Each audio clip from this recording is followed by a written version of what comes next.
Zee Marathi, चर्चा ही होणारच.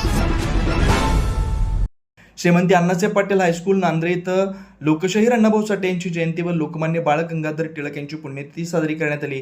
कार्यक्रमाची सुरुवात लोकशाहीर अण्णाभाऊ साठे, लोकमान्य बाळ गंगाधर टिळक यांच्या प्रतिमेचं पूजन, पुष्पहार अर्पण करून करण्यात आलं. यावेळी उपस्थित शिक्षक, विद्यार्थ्यांनी दोन्ही महापुरुषांना अभिवादन केलं. याप्रसंगी विद्यालयाचे मुख्याध्यापक श्री ए पाटील यांनी आपल्या मनोगतात लोकशाहीर अण्णाभाऊ साठे यांच्या साहित्य, समाज प्रबोधन आणि सामाजिक समतेसाठी केलेल्या कार्याचा गौरव केला. लोकमान्य टिळक यांनी स्वातंत्र्य लढ्यात दिलेलं योगदान, राष्ट्रप्रेम, शिक्षणाविषयीचे विचार आणि समाज जागृतीचं कार्य विद्यार्थ्यांसमोर उलगडून सांगितलं. महापुरुषांचे विचार आत्मसात करून विद्यार्थ्यांनी प्रामाणिकपणे शिक्षण घेऊन आदर्श नागरिक बनावयाचं आवाहन त्यांनी केलं.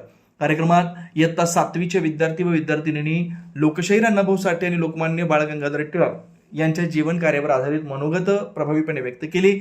विद्यार्थ्यांनी महापुरुषांच्या विचारांचे महत्त्व सांगत त्यांच्या कार्यातून प्रेरणा घेण्याचा संदेश दिला. कार्यक्रमाचं नियोजन विद्यालयातील शिक्षकांच्या मार्गदर्शनाखाली करण्यात आलं.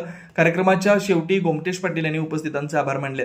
या प्रसंगी विद्यालयातील सर्व शिक्षक, शिक्षकेतर कर्मचारी, विद्यार्थी मोठ्या संख्येने उपस्थित होते. सी मराठीसाठी निमशेरगावहून गोमटेश पाटील.